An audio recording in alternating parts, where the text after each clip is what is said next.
বলা আমি আল্লাহ থেকে বঞ্চিত জীবন, কোরআন থেকে বঞ্চিত জীবনের যা কাজ, চাকরি, উপার্জন, ঘর সংসার, স্ত্রী পরিজন, কোনোটাই হারাম না, কোনোটাই নিষেধ না। উদ্দেশ্য এই কথা বুঝানো, আখিরাত ভুলে না যাওয়া, পরকালকে ভুলে না যাওয়া।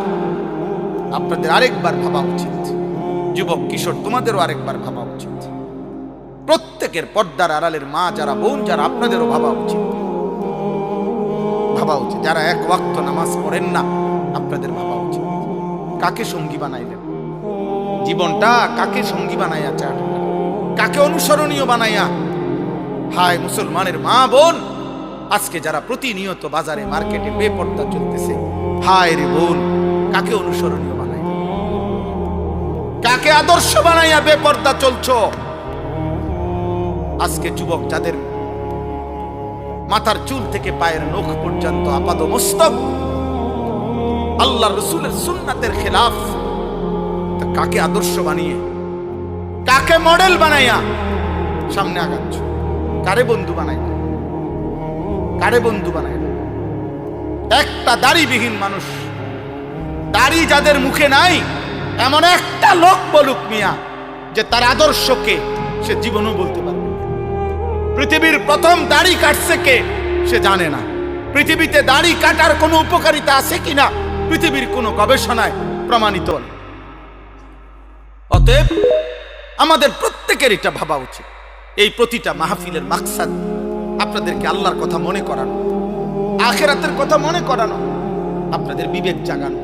একজন হোক, দুইজন হোক, বলে শুনে কয়জন, মানে কয়জন আপনার হুজুর কথা, আপনি দেখবেন কয়জন।